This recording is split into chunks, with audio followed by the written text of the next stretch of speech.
untuk bisa membagikan kebenaran firman Tuhan bagi kita semua. Kenapa? Karena Tuhan sangat sayang kita. Kenapa? Karena Yesus sangat mengasihi kita sehingga dia rela mati di atas kayu salib.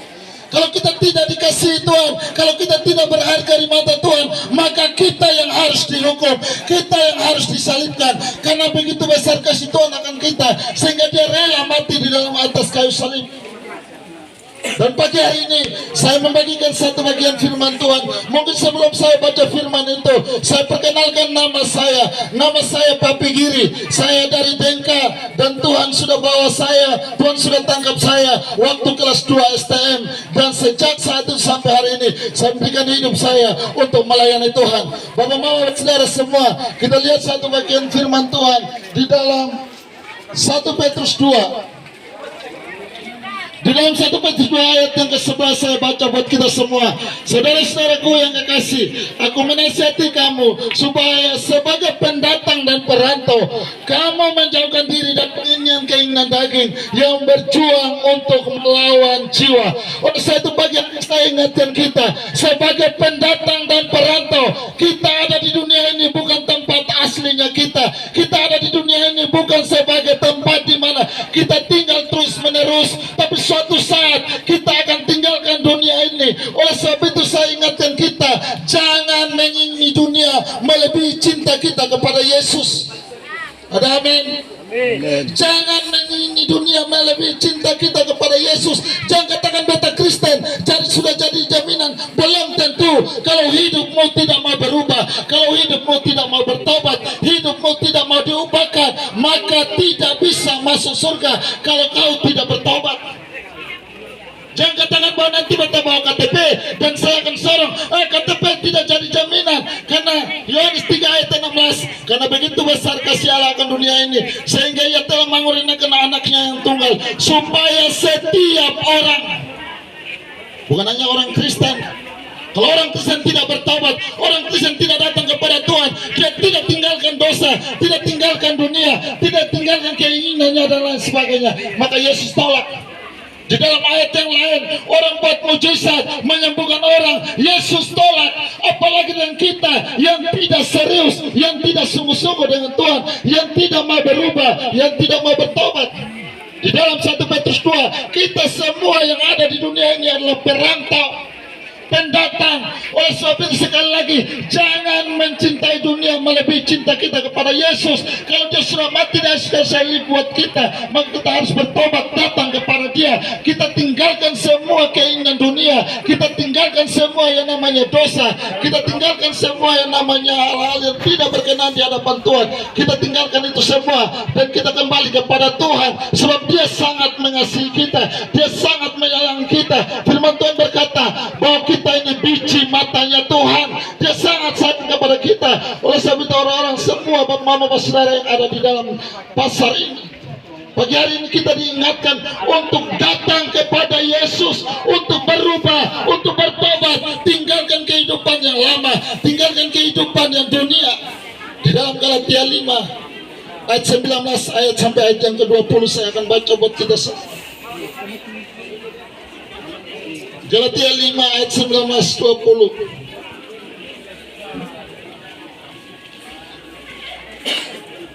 Perbuatan daging telah nyata, yaitu percabulan, kecemaran, hawa nafsu, penyembahan berhala, sihir, perseteruan, perselisihan, iri hati, amarah, kepentingan diri sendiri, perceraian, roh pemecah, kedengkian, kemabukan, pesta pora, dan sebagainya. Terhadap semuanya ini kuperingatkan kamu, seperti yang telah kuperbuat dahulu, bahwa barang siapa yang melakukan hal-hal yang demikian, ia tidak akan mendapat bagian dalam kerajaan surga. Artinya, sonde bisa masuk surga. Jadi jangan berkata bahwa beta Kristen sudah jadi jaminan. Kristen belum jadi jaminan kalau hidupmu tidak berubah. Kalau hidupmu tidak mau bertobat, tidak mau tinggalkan yang namanya dosa, seperti yang tadi kita baca, perbuatan daging yaitu percabulan, percinahan, perselingkuhan, iri hati, mementingkan diri sendiri, pesta pora, mabuk dan lain sebagainya. hidupnya tidak akan mendapat bagian dalam kerajaan surga. Kalau hidupnya setiap hari mabuk, hidupnya setiap hari cuma ada pesta pora di mana dia ada di situ. Tapi untuk cari Tuhan, untuk datang gereja, untuk beribadah, soalnya ada hati. Untuk dengar firman Tuhan baru 1 jam, baru setengah jam, sudah mulai bosan, sudah mulai malas. Tetapi kalau duduk di mata orang mati, duduk di pesta-pesta, kalau duduk minum mabuk, bisa 1 hari antero pun sampai capek. Tapi untuk ibadah, hari Minggu cuma ibadah 1 jam setengah 2 jam. Baru 1 jam saja mulai pantas sudah panas dan lain sebagainya. Pagi hari ini Tuhan Yesus sangat sayang kita semua. Dia tidak mau satu orang pun di dalam pasar ini binasa. Oleh sebab itu, kalau mau supaya masuk surga, suatu saat kita tinggalkan dunia ini, kita akan kembali 2 tempat yang kita akan tuju, surga atau neraka. Kita harus pilih sendiri. 2 hari yang lalu saya penginjilan bersama teman Ibu Ise dari Belanda. Kami makan di lapangan Ba'a. Dan saya sudah makan, yang melayani saya bilang terima kasih. Kamu sudah melayani kami dengan baik. Dan boleh saya bisa melayani saudara. Saya tanya, kamu Kristen? Ya, saya Kristen. Gereja ke Sonde? Dia bilang kadang-kadang. Saya bilang untuk rohani kadang-kadang. 1 hari kamu makan berapa kali? 1 hari saya makan 3 kali. Kalau tidak makan lapar ke Sonde. Dia bilang kalau tidak makan lapar. 2 hari tidak makan bagaimana? 3 hari. Kalau 3 hari UGD. Saya bilang rohani pun harus dikasih makan. Dengar firman Tuhan, memuji menyembah Tuhan, punya kerinduan untuk bersekutu berdoa. Dan pada akhirnya saya tanya dia, suatu saat kalau pulang, kalau mati, menuju ke mana? Dia bilang terserah bab tua di atas. Banyak orang Kristen hari-hari ini, dia belum tahu, dia belum yakin suatu saat menuju ke mana. Dia rajin gereja, rajin ibadah, tapi dia sendiri belum yakin. Tuhan bilang, akulah jalan kebenaran dan hidup. Tidak ada seorang pun yang datang kepada Bapa kalau tidak melalui Yesus. Artinya ketika kita masih hidup, kita sudah tahu kita harus buat keputusan mau ikut Yesus atau mau ikut setan. Ada amin. Masih bernapas, masih hidup, sudah buat keputusan mau sungguh-sungguh dengan Tuhan atau mau sungguh-sungguh dengan setan. Tadi kita baca tentang Galatia 5, barang siapa yang melakukan hal-hal itu tidak akan mendapat bagian dalam kerajaan surga. Jadi sekali lagi jangan bilang bahwa beta Kristen, beta rajin gereja. Tapi kalau rajin gereja pulang buat hal-hal yang tidak benar, rajin gereja pulang pukul istri terus, pukul anak-anak terus, memaki jalan terus, mulut penuh dengan bahasa kutuk dan bahasa kotor. Nah, jangan bermimpi, jangan berharap bahwa saya akan masuk surga. Tuhan sangat sayang kita semua. Hari-hari ini kita sedang melihat bahwa dunia sementara kacau, dunia sementara tidak bersahabat. Tuhan bilang, aku datang segera. Yesus tidak lama lagi datang.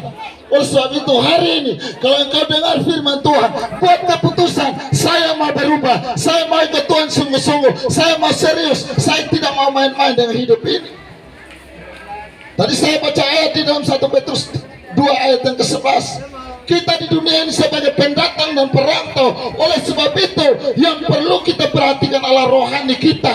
Itu lebih penting, bukan daging kita yang penting. Tapi begitu banyak orang setiap hari sibuk untuk daging, cari duit, cari makanan, cari ini, cari itu, kumpul harta di dunia. Kalau kumpul harta dunia, selesai kumpul, Tuhan panggil siapa yang menikmati? Ada teman kami namanya Pak Jeffrey Elim. Ketika saya ketemu di Pasar Pusalanga, seorang pengusaha, dia punya bengkel besar di bawah. Dia berkata kepada saya, Om Papi, semua yang kita miliki suatu saat kita tidak bisa bawa. Semua yang kita dapat, uang, kekayaan dan lain sebagainya, suatu saat kita akan tinggalkan. Yang kita bawa cuma 1 kali 2 tanah yang dikasih buat kita untuk pemakaman. Dan pada akhirnya dia bilang, kalau kita masih bernapas, masih hidup, masih kuat, maka ini napas hidup dan lain sebagainya, kita harus berikan buat Tuhan Yesus.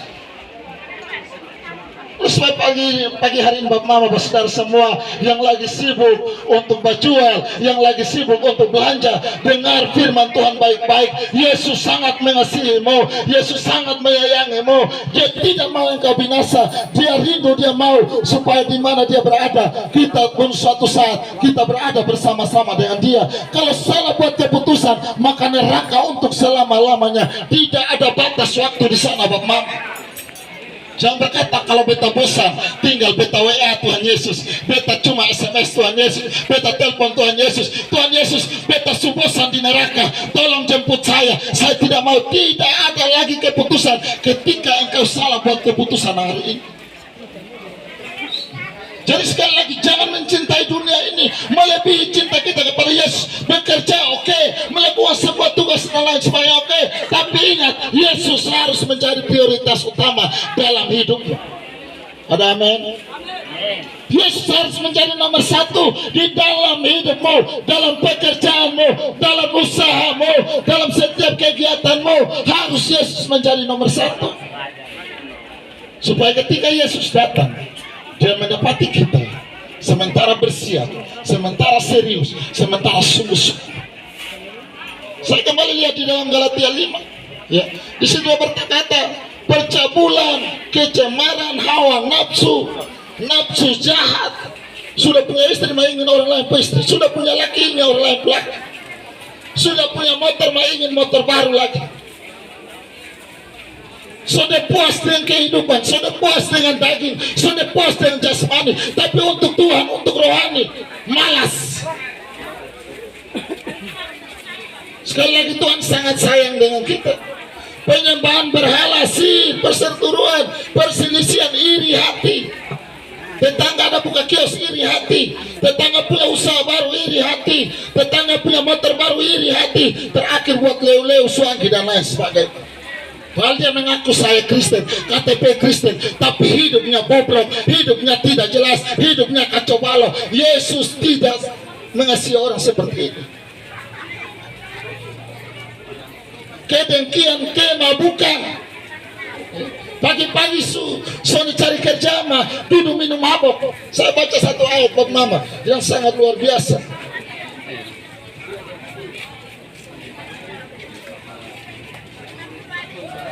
Di dalam Yesaya 5 ayat yang ke-11, celakalah mereka yang bangun pagi-pagi terus mencari minum dan duduk-duduk sampai malam hari, sedang badannya dihangatkan oleh anggur. Celakalah mereka yang bangun pagi-pagi sore kerja mau cari sopo. Ini ayat yang bilang di dalam Yesaya 5 ayat 11, celakalah mereka yang bangun pagi-pagi cuma cari sopi. Bahkan ada yang sudah makan minum sopi sepanjang hari. Tapi kalau omong Kristen, omong Yesus, dia omong nomor satu. Mulutnya banyak bicara tentang Yesus, banyak bicara tentang kekristenan. Beta Kristen, beta rajin gereja, tapi dia lagi pegang gelas, lagi tio jalan terus. Yesaya 5 ayat 22, celakalah mereka yang menjadi jago minum dan juara dalam mencampur minuman keras. Celakalah mereka. Jadi hidup kita harus berubah. Tuhan tidak mau kita tetap ada di dalam dosa. Tuhan tidak mau kita tetap melakukan keinginan daging. Zaman ini, hari ini, Yesus tidak lama lagi datang. Oleh sebab itu kita harus buat keputusan untuk meninggalkan yang namanya dosa. Kita tinggal di dunia ini, kita bekerja dan lain sebagainya, tetapi jangan kompromi dengan dosa. Apalagi engkau mengaku bahwa beta Kristen. Harus berubah. Karena firman Tuhan bilang, kita ini biji matanya Tuhan, kita ini istimewa, kita ini berharga, sehingga dia rela datang ke dalam dunia ini, lahir di kandang yang hina, kandang yang kotor, dibesarkan dalam keluarga yang sederhana, dan pada akhirnya dia dihukum, ditangkap dan disalibkan demi kita semua yang ada di dalam pasar ini.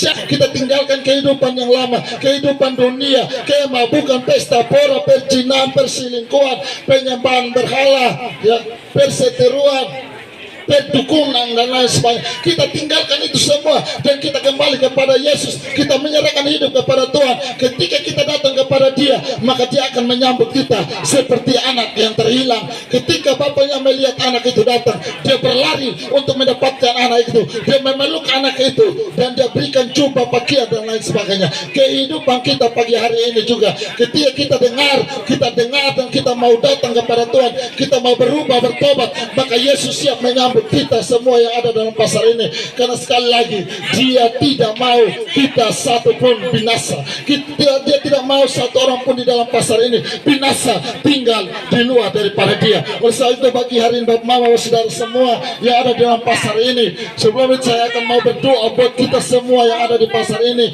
yang lagi berjual, yang lagi membeli, yang lagi sementara berdiri dan lain sebagainya. Mari kita buka hati kita pagi hari ini. Yesus sangat sayang engkau, Yesus sangat mengasihi engkau. Oleh sebab itu buka hatimu di tempat-tempat pekerjaanmu, di usahamu. Buka hatimu untuk menerima Tuhan sebagai Tuhan dan Juru Selamat. Mau bertobat datang kepada Dia pagi hari ini. Yang mau untuk menerima Yesus sebagai Tuhan dan Juru Selamat, katakan amin. Amin. Mari kita buka hati kita di hadapan Tuhan. Tuhan bilang, barang siapa yang membuka hatinya, Tuhan akan masuk. Dia sementara berdiri di depan pintu hatimu, Dia sementara mengetuk. Jadi ketika engkau buka hatimu, Dia akan masuk di dalam hatimu untuk menjadikan engkau sebagai anaknya. Dia akan mencari pribadi yang luar biasa dalam hidupmu. Sebab itu saya mau berdoa buat Bapak Mama semua di setiap tempat di mana engkau berada saat ini. Mari angkat hatimu di hadapan Tuhan. Katakan, Tuhan Yesus, engkau baik. Di tempatmu katakan, Tuhan Yesus, engkau baik. Engkau luar biasa. Kami bangga punya Tuhan. Kami bangga punya Yesus yang mati, Dia bangkit untuk saya dan saudara-saudara. Katakan itu, katakan kepada Tuhan, engkau baik, engkau luar biasa Tuhan. Pagi hari ini saya akan berdoa buat Bapak Mama saudara semua. Tuhan Yesus, terima kasih. Kami bersyukur kami ada di pasar ini Tuhan. Engkau berikan kesempatan bagi kami untuk bisa menyampaikan kebenaran firman Tuhan, untuk bisa bersaksi buat saudara semua yang ada di pasar ini Tuhan.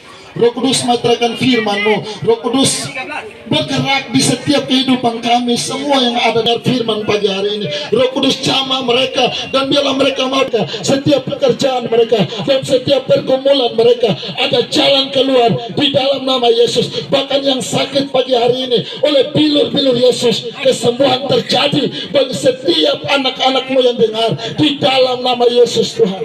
Terima kasih Tuhan, terpujilah nama-Mu. Mari Tuhan lawat kami semua. Roh Kudus terus ingatkan kami ketika kami pulang dalam setiap kesibukan kami. Roh Kudus ingatkan kami dengan firman yang kami sudah dengar pagi hari ini. Biar firman itu bertumbuh dan membawa kami semakin luar biasa di dalam Engkau. Terpujilah nama-Mu Bapa. Memberkati pasar ini Tuhan, memberkati pengusaha, Tuhan Yesus, pengatur pasar ini Tuhan. Bahkan semua orang yang ada dalam pasar ini Tuhan, berkati kami semua. Terpujilah nama Bapa. Dalam nama Tuhan Yesus Kristus kami berdoa, haleluya, amin. Terima kasih buat hamba Tuhan yang sudah menyampaikan kebenaran. Tuhan Yesus terus memberkati dalam setiap pelayanan.